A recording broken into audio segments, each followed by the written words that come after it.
2017-18 में यहाँ लोगों ने आना शुरू कर दिया। यहाँ पर एक लॉ एंड ऑर्डर का प्रॉब्लम भी क्रिएट होने लगा। हमारे दिमाग में एक सोच आया कि इसको कैसे मैनेज किया जाए। तो 10 रुपए की एंट्री फीस हम लोग लेते थे।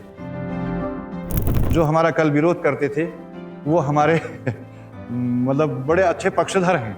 हमने यहाँ एक मॉडल तैयार किया, जैसा कि आप पीछे देख पा रहे हैं, एक सुंदर सा झरना, इसका नाम है भालूगाड़ वाटरफॉल करके यह जाना जाता है।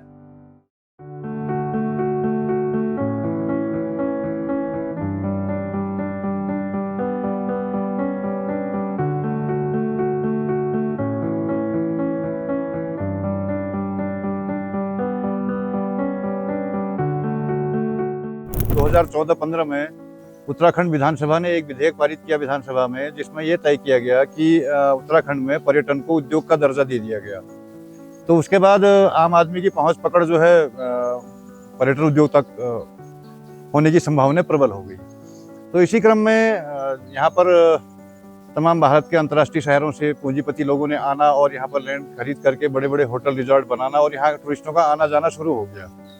यह झरना तो प्राकृतिक है, मेरे ख्याल से जब से प्रकृति रही होगी तब से गिरता होगा, मगर 2017-18 में यहाँ लोगों ने आना शुरू कर दिया। तो वो यहाँ पर न रास्ता था, कोई सुविधा नहीं थी, गिरने विरने का बड़ा भय था, कई बार लोग गिर भी जाते थे, कई को तो हमने रेस्क्यू भी किया। तो वो यहाँ पर एक लॉ एंड ऑर्डर का प्रॉब्लम भी क्रिएट होने लगा। यहाँ पर ये ग्रामीण एरिया है, तो गाँव की माताएं बहनें यहाँ पर घास लकड़ी चारा लेने आती थी।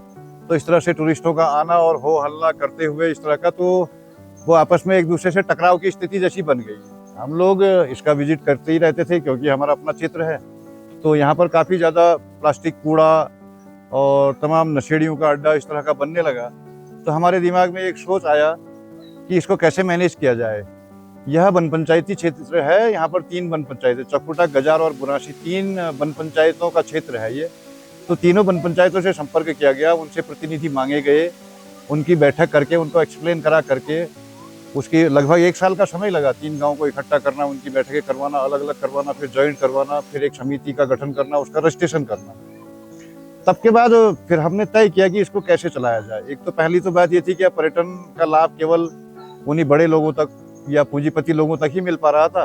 पहला सोच तो यह था कि आम आदमी कैसे लाभान्वित हो। तो हमने यहाँ एक मॉडल तैयार किया और इसको तैयार करने के बाद इसके चलन और संचलन की जो व्यवस्थाएं हमने बनाई, ये बहुउद्देशीय हैं।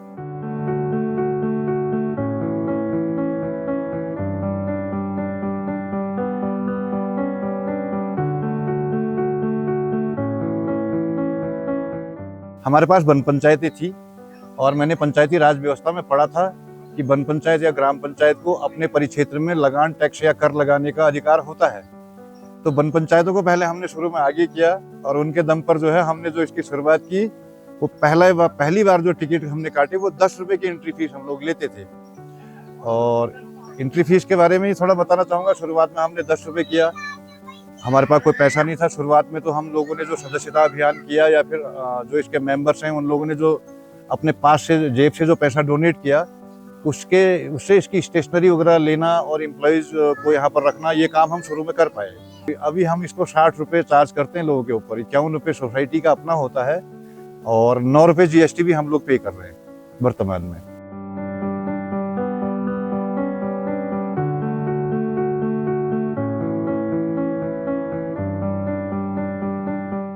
कूड़ादान तो लगे हुए हैं, कहीं कोई कूड़ा उड़ा कोई फेंक देता है, तो कोई आंशिक कूड़ा भी है तो उसको हम बिल्कुल साफ कर देते हैं नदी से। और स्वच्छता ही इसका सबसे महत्वपूर्ण मकसद जो है सोसाइटी का, कि स्वच्छता पर ही काम सबसे अधिक होता है। जिला पंचायत की गाड़ी के द्वारा 1500 रुपये प्रति माह हम उसको टैक्स देते हैं और वो यहाँ से गाड़ी ले जाती है कूड़ा, और अंदर से बाहर निकालने की जिम्मेदारी हमारे वॉलंटियर्स और उनकी रहती है, व्यवसायी लोगों की। उन्हें हम समिति के माध्यम से बैग उपलब्ध करवा देते हैं जो बाहर तक निकाल के लाते हैं कूड़ा।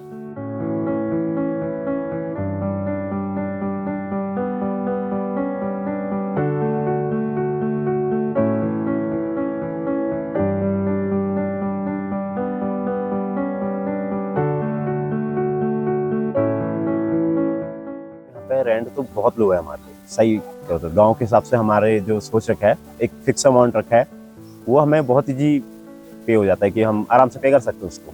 जो समिति के अध्यक्ष हैं उनके थ्रू ये स्टॉल हमें मिला था।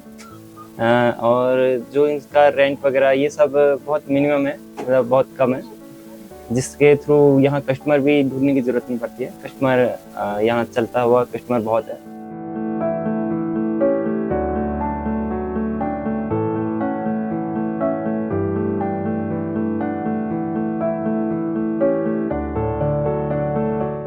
शुरुआत में तो गांव के लोगों का भी बड़ा विरोध झेलना पड़ा, क्योंकि उनको लगता था कि ये लोग आएंगे और हमारी डेस्टिनेशन को जो है गंदी करके जाएंगे। और तो हमने उसमें काम किया। आज इस भालूगाड़ वाटरफॉल का अपना बड़ा नाम है। इसको केंद्र सरकार की तरफ से स्वच्छता में मेडल भी मिला हुआ है। और हम लोग इसको पूरा ये जो हमारा क्षेत्र है इसको हमने धूम्रपान मदिरापान रहित बना के रखा है। और प्लास्टिक मुक्त ये डेस्टिनेशन है। यहाँ पर आने के बाद कोई भी पर्यटक या फिर कोई भी व्यक्ति एक प्लास्टिक का छोटा जो रैपर का कटा हुआ कोना होता है उसको भी ढूंढ पाना मुश्किल होगा। इतना साफ सुथरा हमने इसको बना के रखा है। और जब हमारा काम अच्छा चला, हमने असहाय निसहाय लोगों की मदद करना, और हम लोग जैसे कोरोना काल में PM-CM केयर फंड में भी डोनेट किए थे, तो धीरे धीरे अधिकारियों के मन में दिमाग में ये चीज़ें आने लगी। तो आज जो हमारा कल विरोध करते थे वो हमारे मतलब बड़े अच्छे पक्षधर हैं।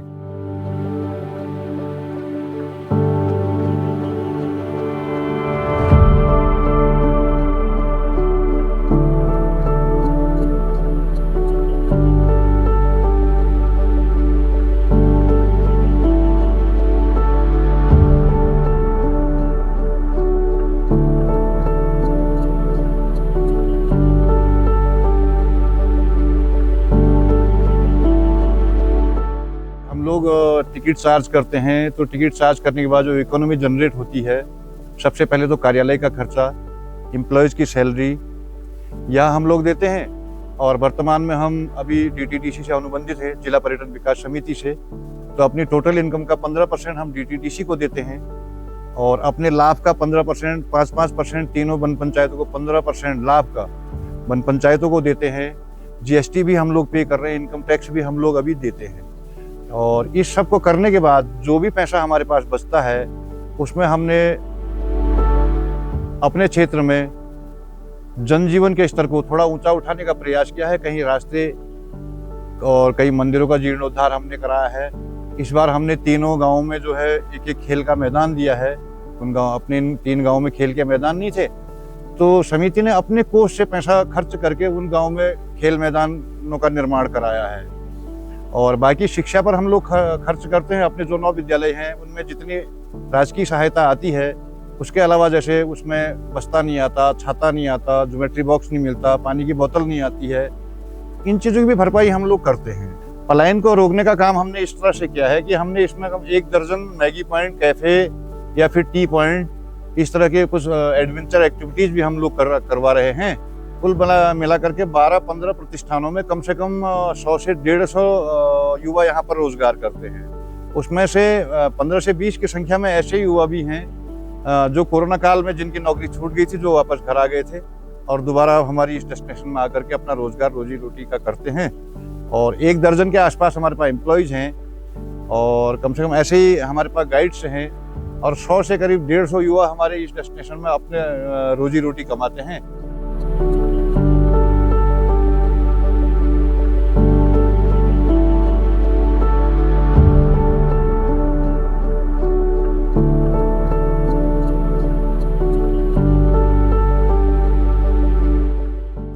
दिन में हर दिन एक सा तो नहीं रहता है, मगर जो पीक सीजन है उसमें सभी लोग अपना और अपने परिवार का भरण पोषण पूर्ण तरीके से बहुत अच्छा कर ले रहे हैं। यहाँ पर लोग काफ़ी अच्छी इनकम कर लेते हैं। ये एक टूरिस्ट पैलेस है और कम से कम यहाँ का जो हाईएस्ट फुटफॉल है 2000-3000 पर डे भी लोग यहाँ पे पीक सीजन में पहुँचते हैं। तो कुल मिलाकर के सबकी जो है एक अपना वो अच्छा जनरेट कर लेते हैं पूरा।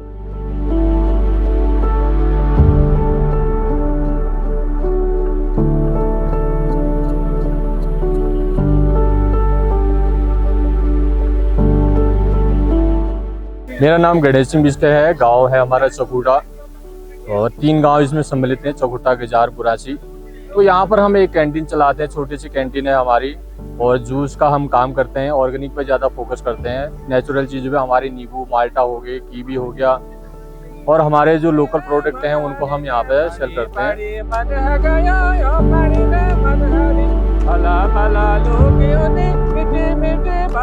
साफ सफाई का बहुत अच्छा ध्यान रखा गया है। भैया ने दुकान खोली है, डस्टबिन रखा है, तो साफ सफाई का बहुत अच्छा ख्याल रखा गया है। साथ में जो रास्ता है वो भी बहुत अच्छा है। यहाँ पे बहुत अच्छे नज़ारे देखने को मिलते हैं।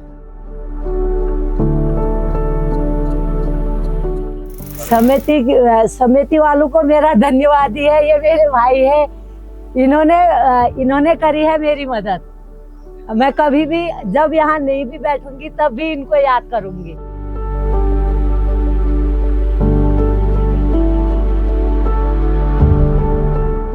एक तो यहाँ पे हमें रनिंग क्राउड है और प्लस हमारा बेनिफिट ये है कि यहाँ की समिति ने जो रेंट रखा है वो बेसिक रेंट रखा है। और उनने एक अच्छी बात ये करके कि जो अपने लोकल गांव के युवा है फर्स्ट प्रायोरिटी उनको दी है उन्होंने, कि लोकल को ही हमारा पहले रोजगार जाए, कोई बाहरी व्यक्ति यहाँ पे नहीं आएगा। तो इसमें हमारा बेनिफिट है कि गाँव के लोग बाहर जाके नौकरी कर रहे हैं कहीं भी, तो वहाँ से नौकरी नहीं करेंगे तो अपने घर में काम करके उतना ही पैसा या उससे ज़्यादा पैसा यहाँ पे आजकल लोग बना रहे हैं। समिति के थ्रू होता है ये सब काम यहाँ। उसमें समिति ने हर लोगों को अपना रोजगार के लिए जगह दे रखे हैं, कैंटीन चलाने के लिए दे रखे हैं, और लाइफ जैकेट का हो गया वो दे रखा है, रॉक क्लाइंबिंग हो गया, जिप लाइन का दे रखा है, साइकिलिंग का दे रखा है, वो सब समिति के थ्रू में है।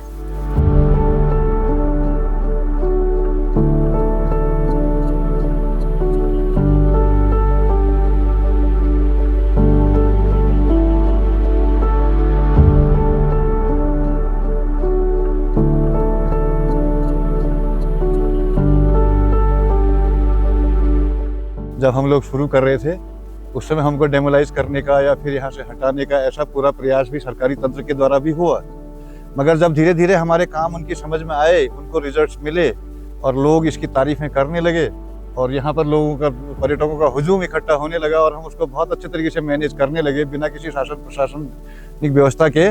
अपने क्या नाम वॉलंटियर्स से हमने जब इसको मैनेज किया तो उसके बाद आज तो पूरा सहयोग मिलता है गवर्नमेंट का।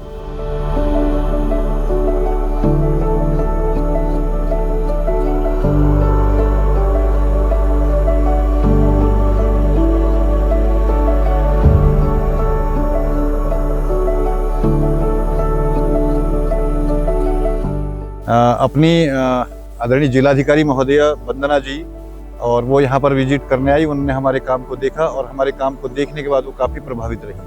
और जब हमने उनको ये पानी कम होने की समस्या से अवगत कराया तो उन्होंने हमको एक प्रोजेक्ट बनाने को कहा जो रेन वाटर हार्वेस्टिंग पर हम लोग कर रहे हैं वर्षा जल संचय में।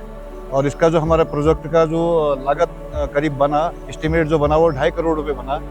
और माननीय जिलाधिकारी महोदया ने हमको यह 2.5 करोड़ रुपए अपने खनन न्यास से हमको यह पैसा निर्गत किया है और मैं इसके लिए उनका भी बहुत बहुत धन्यवाद करता हूँ।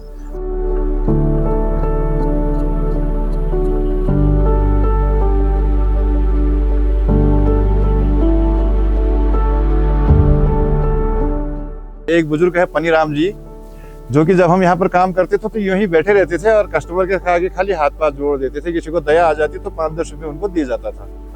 तो मेरे दिमाग में एक आइडिया क्लिक किया, मैंने कहा ऐसे बैठना ठीक नहीं है, मेरे इलाके की जो है बदनामी भी हो रही, लोग तो वहाँ बैठकर भीख भी मांगते हैं। मैंने उनको एक वेटिंग मशीन दे दी, वजन नापने की मशीन दिला दी, अपने समिति के कोष से अपने बजट से एक मशीन दिलवाई और वर्तमान में वो जो है लोगों का वेट तौलते हैं और वो 5-10 रुपये, 10-20 रुपये, 20-50 रुपये उनको दे के जाते हैं। और उनकी अर्निंग इतनी है कि पिछले साल उन्होंने सहकारी समिति से जो 1.5 लाख रुपए का ऋण लिया था वो करीब 6 महीने में चुका दिया था। और इस साल उनकी जो प्रोग्रेस रही है, उन्होंने अपने बेटे को 1,20,000 रुपये की बाइक दिलवाई है। ऐसा पैसा जनरेट कर ले रहे हैं बुजुर्ग भी। मैं बहुत बढ़िया किया, मेरे लिए मशीन दी और अध्यक्ष साहब ने, और यहाँ पर बैठे रहो बुढ़ापे में, तुम्हारी कमी से और कुछ हो नहीं सकता है आदमी। यहाँ पर बैठे बैठे 150 रुपये आ जाए तुम्हारे। जी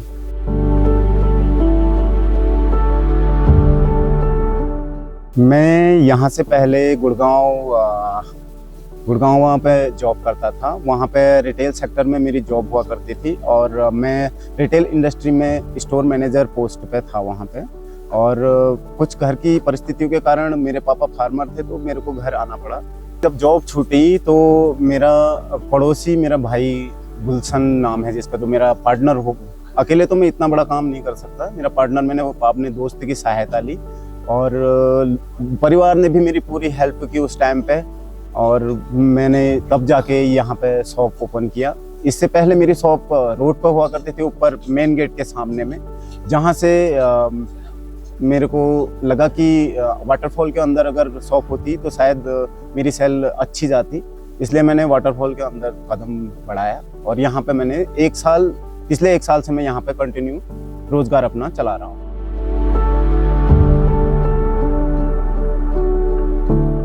बहुत ही एक्साइटिंग, मतलब मैंने सोचा भी नहीं था कि इतना एक्साइटिंग होगा, और आप भी वहाँ पे थे तो वो और ज़्यादा एक्साइटिंग हो गया मुझे। मतलब पूरी ट्रैकिंग अच्छी थी, वहाँ पे नहाने में भी अच्छा लगा और वहाँ की व्यवस्थाएं बहुत ही अच्छी थी। खासकर मुझे साफ़ सफाई, जनरली साफ़ सफाई उतनी अच्छी नहीं होती है वाटरफॉल के आसपास, लेकिन यहाँ पे साफ़ सफाई बहुत ही शानदार है। हम तो कई सारे वाटरफॉल में गए हुए हैं, तो हमें तो यही पता है कि पानी होगा और साफ़ सुथरा पानी होगा, लेकिन हमें यहाँ पे आने के बाद लगा कि बहुत अच्छा वाटरफॉल है और इतनी साफ सफाई है, और यहाँ के जो मैनेजमेंट है यहाँ का बहुत तगड़ा मैनेजमेंट है सर।